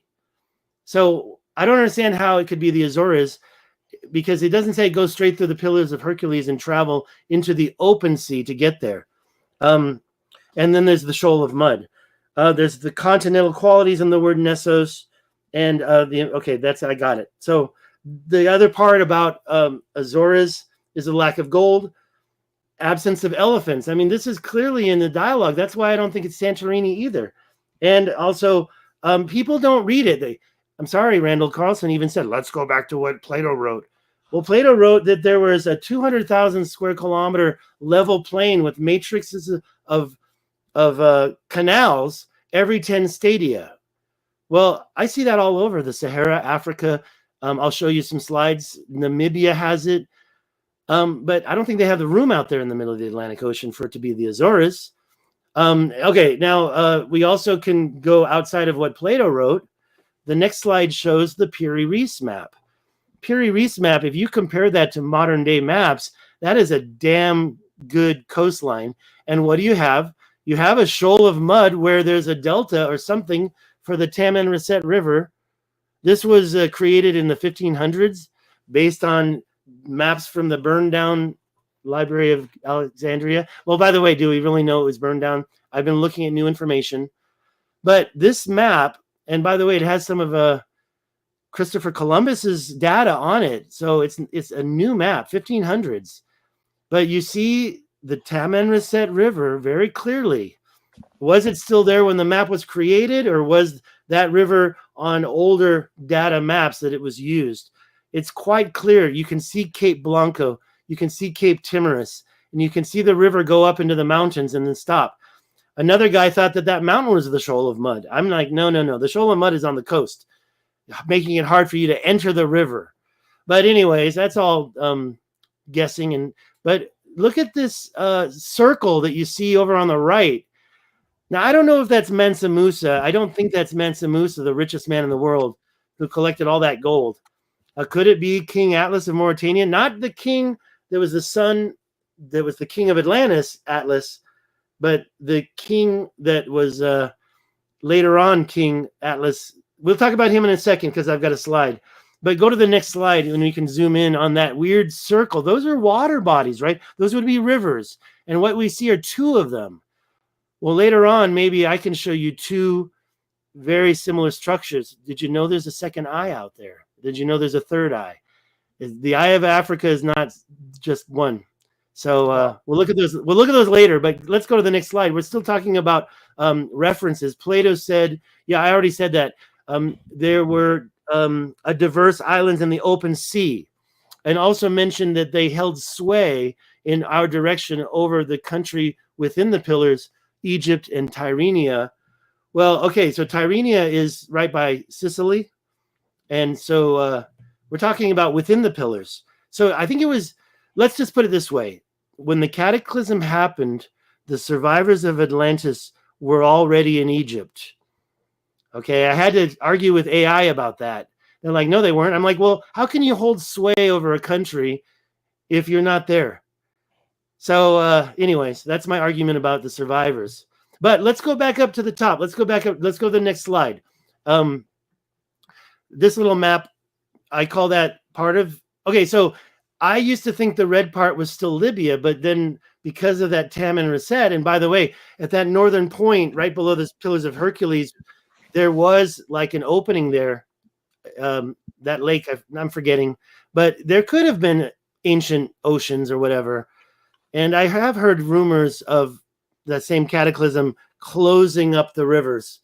So maybe there was some other tectonic activities going on. But in my opinion, Plato was around 2,000 years ago. He wasn't talking about stuff, tectonic. I forgot the word when the land rises. Anyways, isostatic depression. That's exactly what I wanted to say. Isostatic depression or the other side, the other way? Either way, isostatic depression and the isostatic, what I was rebounds. I forget the term. Rebound. That was the word I was wanted to say. Thank you. Okay, so that aside, Plato mentions the Pillars of Hercules, and I went there in February. I went to the Morocco side. I went to the other side. I looked at the mountains. I put it on my channel, and like I said, I don't have a lot of money now, but I had just sold something, and I had the money in my hand, and F it, I'm going to Spain. I never had been there. And I went to Cadiz. Now, Cadiz is mentioned to the twin brother. So there were 5 sets of twins, and the twin brother received the extremity of the island, the lot of land that was at the extremity of the island towards the Pillars of Hercules. So now I'm thinking that Morocco is right across from Cadiz. Why would you go out into the Azores if you're talking about right across from? It says right there in the yellow box, the extremity facing towards the Pillars of Hercules, facing the country which is now called the region of Gades or Gades and Gadieres. We all know that that is right there where that arrow is pointing up near the top. And I went there. That is a beautiful city. It is the oldest city in Western Europe, and I'm definitely going back there. And I missed so much when I was there, because I got sick, and I said, I'm out of here. But then we have, okay, so I'm kind of done with the slide, but you can kind of see the layout. Maybe the Taman, yeah, you're good. The Taman Risset River was supplying water to this whole structure down below. Down below that, there's another one that kind of just doubles down that Gadieres. Okay, in the next slide, we're done with pillars. The next slide, that one shows right across from, as opposed to out in the middle of the open sea, which Plato also acknowledged. So, okay, we've got that. And then we've got the Atlas Mountains. Next slide. Sorry. Fine. No, I was burping. I still have here. We have the Atlas Mountains. And why are they called Atlas? Okay, that's basically it on that argument. And then Jimmy brought Herodotus in the picture for me. The next slide. You can see that I went over the Herodotus writing. I didn't go over the whole book. I went over the parts that were relevant to this part of the story. And he talks about the Persian War, and he talks about a group of people that started from the Nile down in Thebes. And then that's why those dots are going across the Sahara Desert there. And every 10 days, they arrived to these new places. And the final place was the Atlas Mountains. I can't believe they got across the Sahara Desert long ways in 50 days. But whatever, maybe. And so they got across to the Atlas Mountains and met this tribe that called themselves Atlantes. Now, of course, we're not talking about English. We're talking about ancient Greek, right? Herodotus was Greek. And so how we come up with this term Atlantes, I don't know. But he put it right next to the Atlas Mountains. That's a tribe that existed after the Cataclysm. We're talking about, like, if you remember my timeline, before Solon, I guess, or maybe after Solon, but before Herodotus. So that's more of a more recent activity. And so they're just talking about, it's not a big fact. It doesn't blow your mind, in my opinion. But the Atlas Mountains and the Atlas tribe and the fact that they're called Atlas, and all these maps are showing it. The next one is actually the big version of that map. We don't have to look at it. Then the next one's a close-up. And we're done with that. The next one I want to mention is Michael Hubner did a paper. He wasn't a scientist, but he put all of the different things in what Plato wrote and used them. So big mountains. So he took all the big mountains and circled them. And then he said coastal area. And so he took all the coastlines and he put these masks over areas that it couldn't be anymore, like inside the Mediterranean. Sorry, Santorini. But that's what Plato said. So anything inside the Mediterranean, by the way, what big mountains are in Santorini Island? So forget Santorini. But look at that little white speck. You can look at the next slide to see where he came up with. That is right south of the Atlas Mountains. It's the Sumasa. The next slide shows a nice, cool picture of it. As you can see, we're moving from north to south. So this is actual research. I mean, he did all this data analysis. I just say, what's the final place? The Sumasa. So yeah, Morocco could have been Atlantis. I think Spain was Atlantis. I think the Azores Islands were occupied by Atlanteans. I think that Doggerland up by England was probably Atlantis. It was a seafaring nation, you know. I am convinced, and I think the canals that you see carved through the mountains later will provide enough, you know, reliable question whether or not there was an advanced civilization, not just a bunch of people grinding down axe heads. The next slide shows the King of Mauritania Atlas. This is not the King of Atlantis. This is the King of Mauritania Atlas. On the next slide, it shows everything he's famous for. He created the celestial globe. So it's a tool for mapping the heavens and representing constellations. He created the atlas, you know, that book of maps we used to use. Do you still have an atlas? For driving? Yeah, I still got one. I'm old. You do? Okay. Oh, yeah. I used to use the Thomas guide. But no, I'm use the smartphone now for all my mapping. And then of course he created navigational techniques for seafarers. And they don't even really know when he was alive. I've tried. It wasn't 13,000 years ago. They're coming up with like about 5,000 or 6,000. AI comes up with, we don't know, but maybe.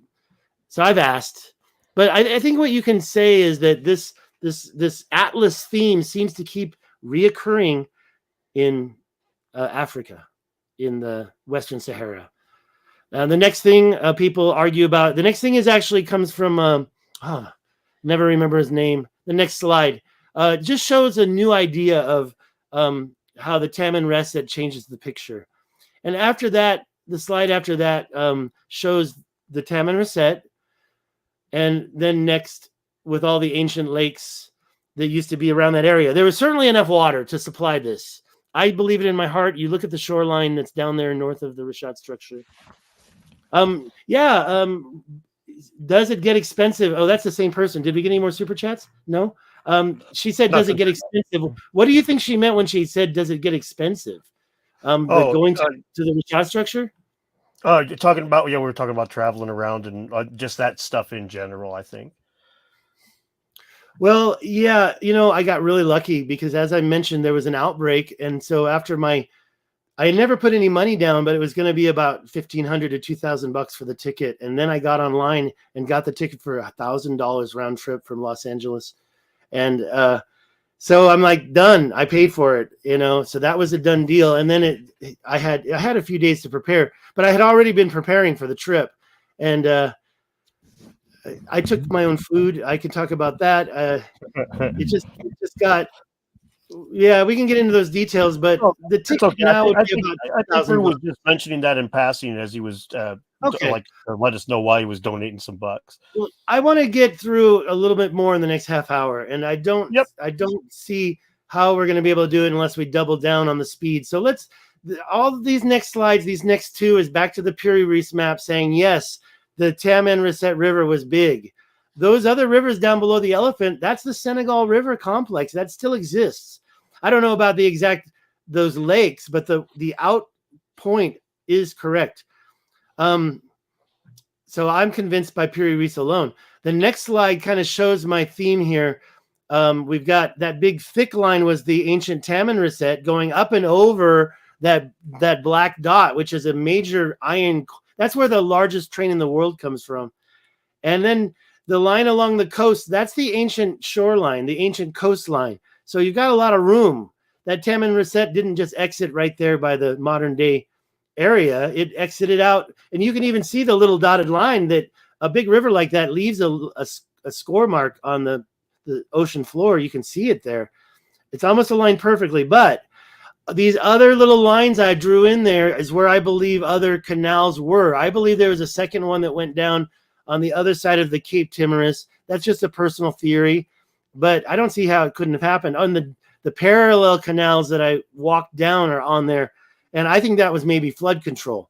The one going straight up and down, that is actually a modern day dry riverbed where it forks out, and I think it follows ancient seawalls.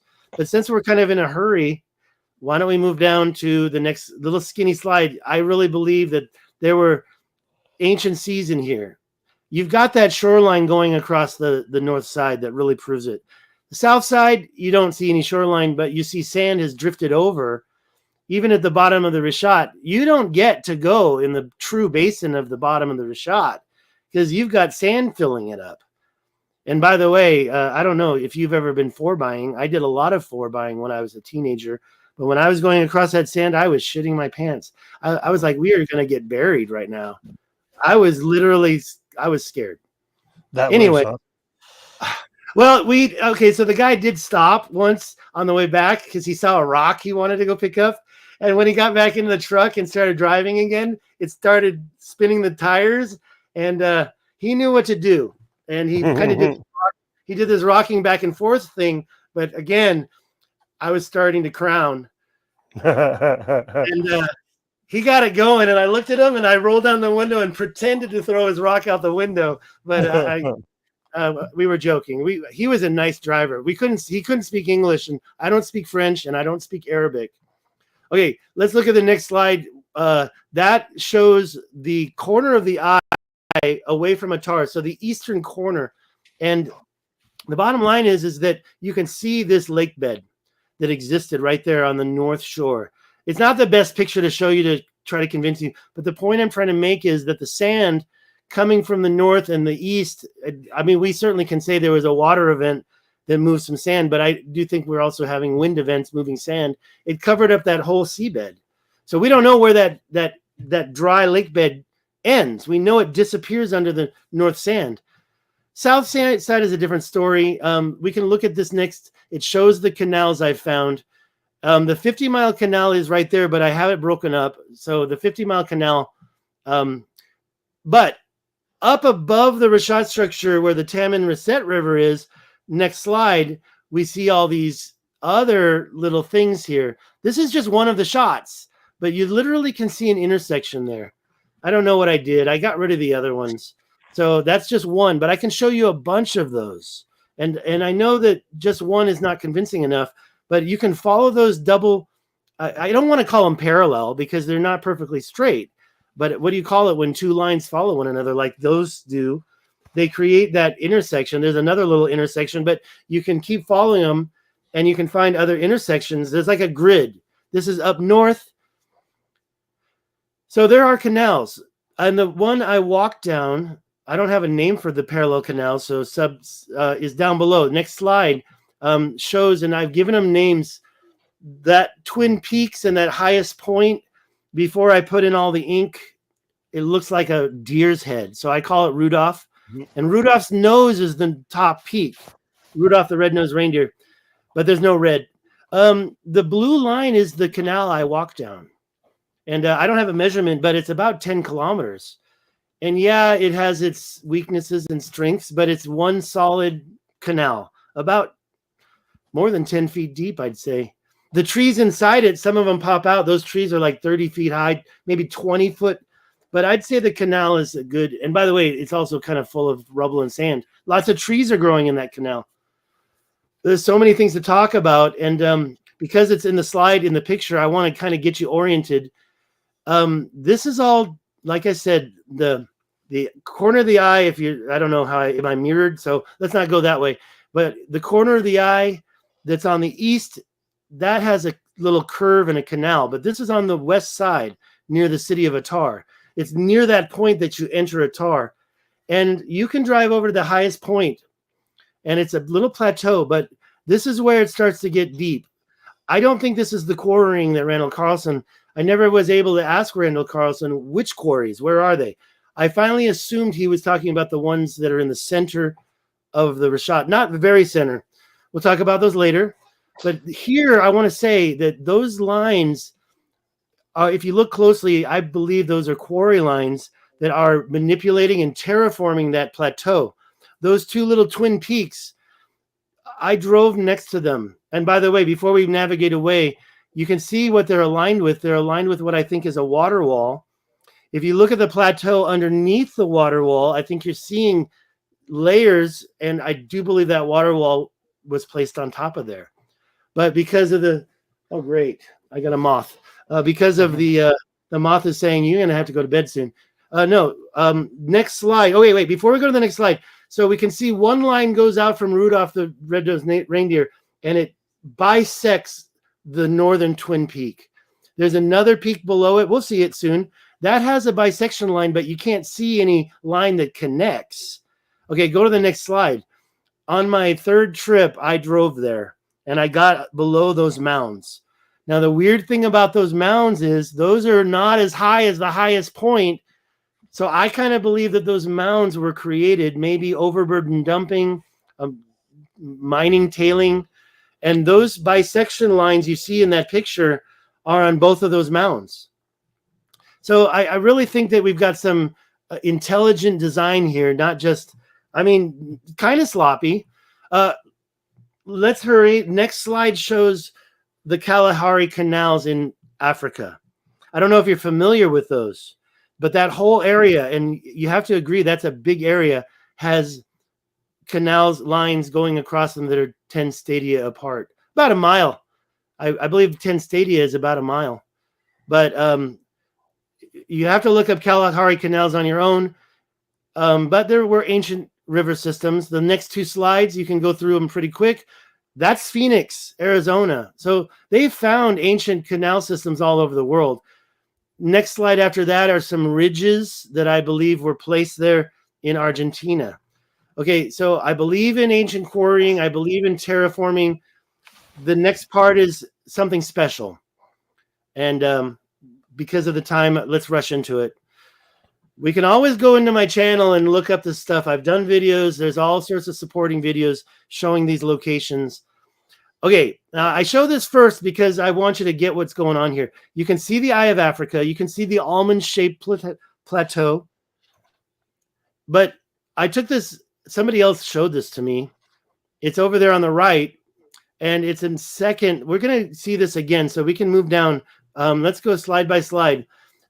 There is an ancient line. I call it an ancient equator that has all these different places. We're going to see them, but I'm showing you this is right by the Eye of Africa too. And I'm going to show you exactly where again.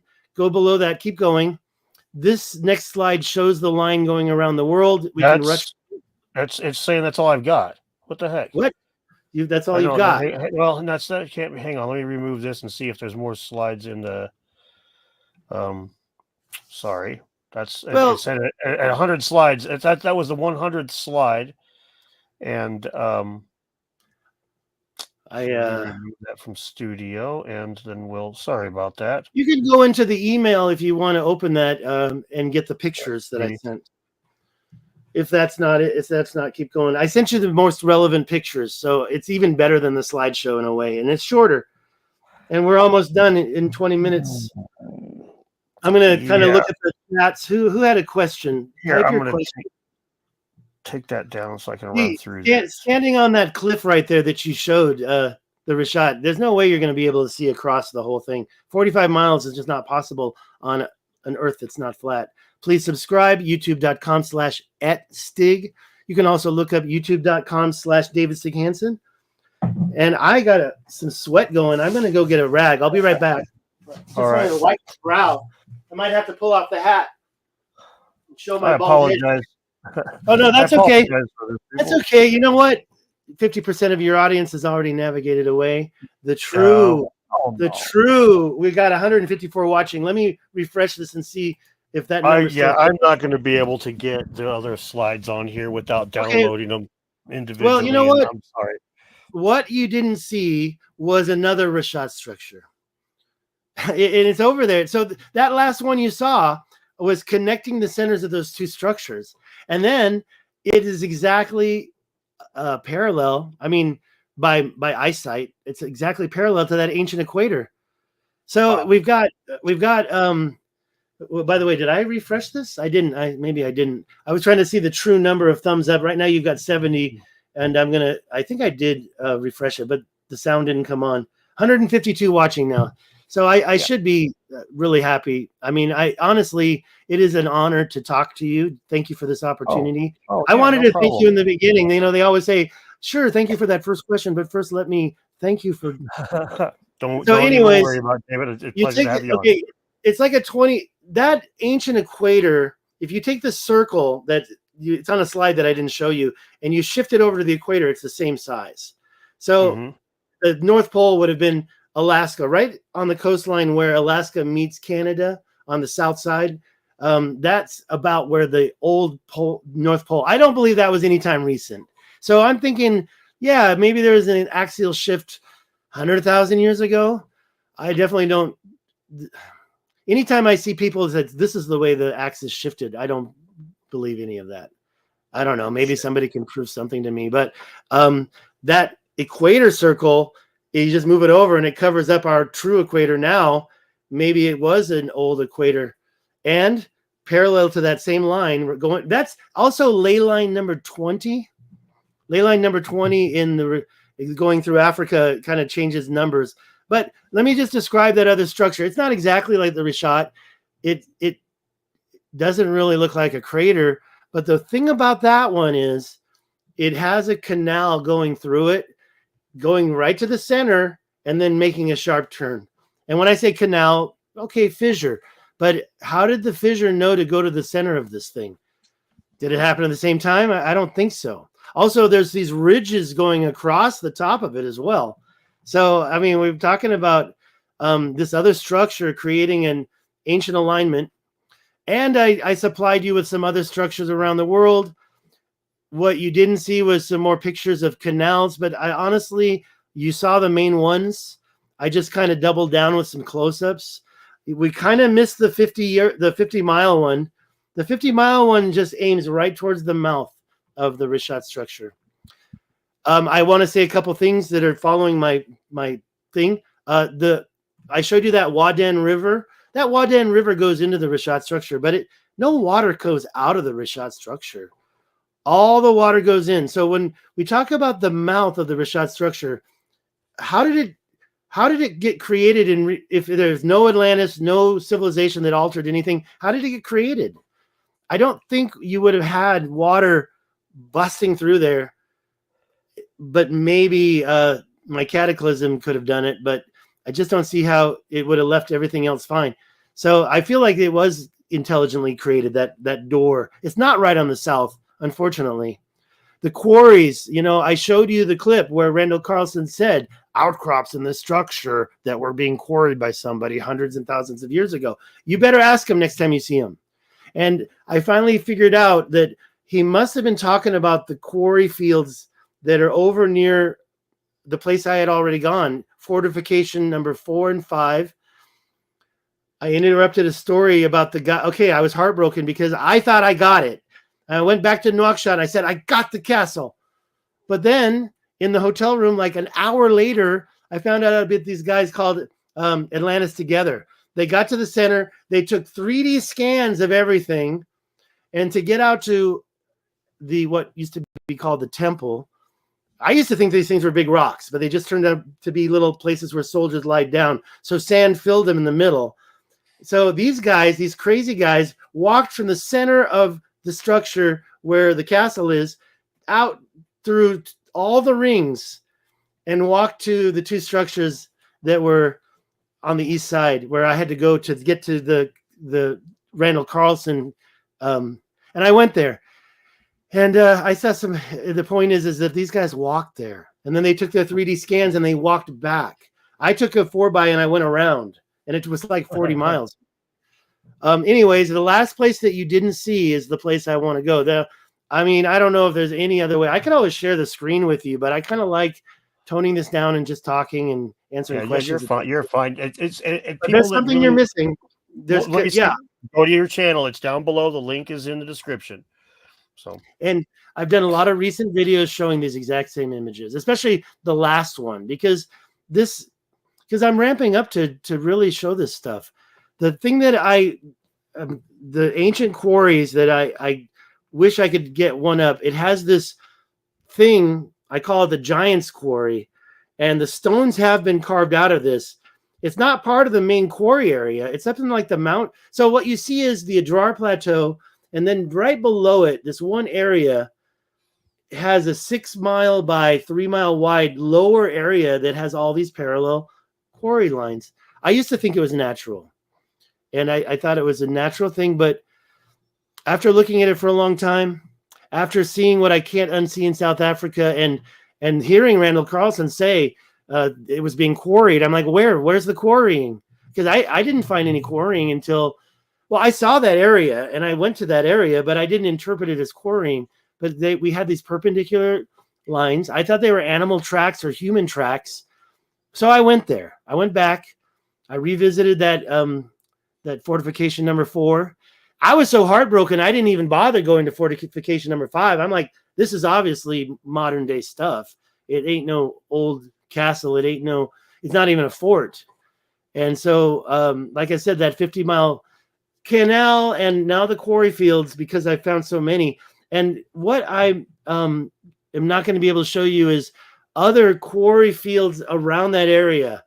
Tassil Najer National Park in Algeria. Have you heard of this? Mm-mm. And right next door in Libya, it's called the Planetary Valley, where there's all these concretions, these spheres, but not just the small ones that you can see if you visit. And there's pictures in Twitter of that, but big, huge lines of mountains that look like they were like, what is those little balls that get spit out of welding when you do a lot of welding? You get spheres everywhere, spherals, not the ones for showing impact proxy, ain't microscopic magnetic spherals. That's what I wanted to get from the Heart of Salt. But I'm talking about like the ones that in a shop when someone's welding and they're flying all over the place. That's what the Planetary Valley looks like. But they're all going in the same direction, like the Matrix, you know. And another thing that I want to mention, because I'm looking at the slides, I can't talk about south of the Rishat, there is this seawall that a friend of mine used to call the waterfall. He's doing a lot of research. He claims to have found the Pillars of Hercules in Cadiz, top secret. But I believe the Pillars of Hercules were 2 mountains. Do I believe Hercules bust through and got the Atlantic Ocean to come through and create the biggest waterfall in the world? I don't know about that, but I went to those mountains, and I do believe that they were used as navigating tools for seafarers. I understand why Plato refers to the Pillars of Hercules, because this is a gateway. This is a gateway to the unknown, yes, but also like to Helengon. Like he could have said it was towards the west to Helengon, but instead he said it's towards the west beyond the Pillars of Hercules. So I don't think we have to take everything he said literally, but with all the things I've shown you, go on. Oh, I would just assume that you're talking 10,000 years from the time of the Cataclysm, or even if you go 8,000 years, Right. You're going to have some details lost. There's no question, right? True. Some things are going to be mixed up, and then if Plato was using it as an allegory, I have no problem with the idea that he would just take this mythological place that people had some idea about, but they didn't, it wasn't fully fleshed out, and then start stapling other ideas to it in order to make his point. Right. This the same as you could see somebody doing that. A modern day take on Camelot would almost certainly have a lot of modern politics stapled right to it, right? So don't talk about Francis Ford Coppola's new movie. Have you seen this? By the way, I saw your movie. I saw your movie shelf. I tried watching it, but it was I saw your movie shelf. I think I heard your age. I'm a little older than you, but I think we grew up on the same movies. I graduated in '85. Name this movie, Plate of Shrimp. Sometimes people say plate or shrimp or plate of shrimp. You know that movie? No? No, I don't. I saw your movie collection. How about this one? Your floor is now clean. Your floor is now clean. Oh, darn it. Oh, you're killing me now. I can't think of it, but I know this one. I should know this one. He's in a hospital. He's trying to figure out what's going on with him. It's Luke Wilson. Idiocracy, yes. Idiocracy, yeah. And I never read the book. I grew up on a lot of movies. I've read some books. I used to be really deep into Bukowski. I read everything. I didn't really get into his poetry, but I loved his fiction or his nonfiction. Wait, it was fiction, but it was based on his life. And I mean, YouTube has ruined me. I've got a nice collection of books, but they're easy to get through quickly. And then do you use I don't like to read on the device. So I'm all videos when it comes to stuff. I know that's bad, honestly. Oh, So I read a lot still. A lot of research that I do for videos is in scientific papers, so I end up spending a lot of mhm. time reading those. And I've still got, I mean, I've got just sitting right here next to me. I got Fingerprints of the Gods. I was just using that for a Okay. video, and I'm Christopher Dunn just sent me his latest book that I'm working on that now for. He's going to start doing live streams with me to talk about his Oh, cool. different artifacts. Yeah, that should be a lot of fun. But so yeah, I read a lot. Plus, as a father of a teenager, you know, it's kind of hard to be that, you know, do as I say, not as I do. It's like if sees me my nose in a book, it's kind of, he can't really say, well, you never met that. Which at 16 they all do that. They If all you have go, well, you know, a 16-year-old that does not mouth off as a 16-year-old that has something in their childhood hasn't gone right. understood. Well, if you can always take away, never mind. I can't even speak anymore. So You're all I good.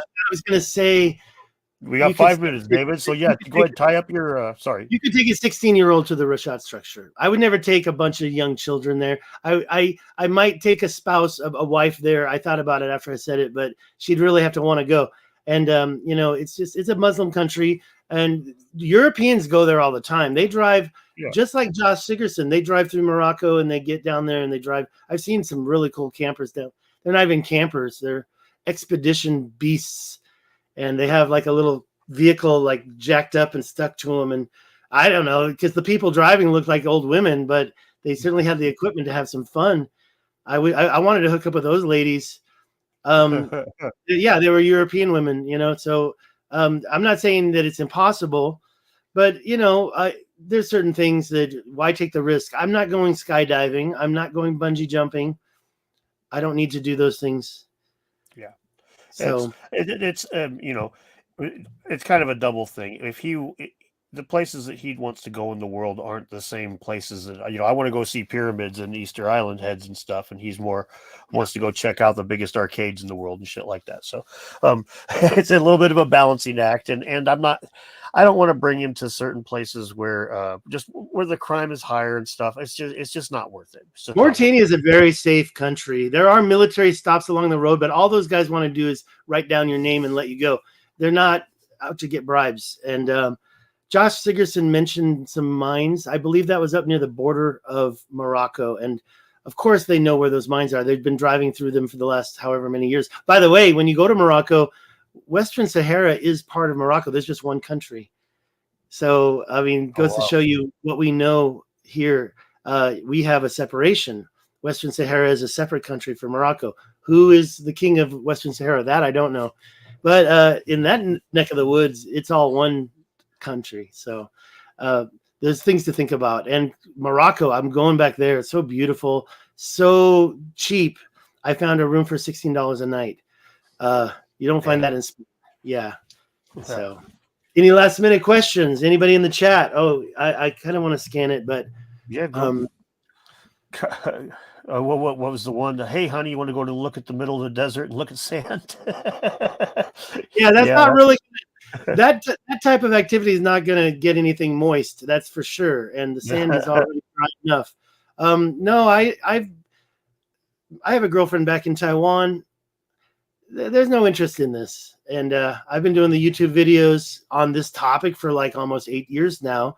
I was really into the maps, and that's why the Piri Reis map is a great one. But there's a bunch of other maps that show all sorts of things right there. Wadan was a trade route for salt and other trade through Africa. Wadan is right there next to the structure itself. And one of my videos is going through old Wadan.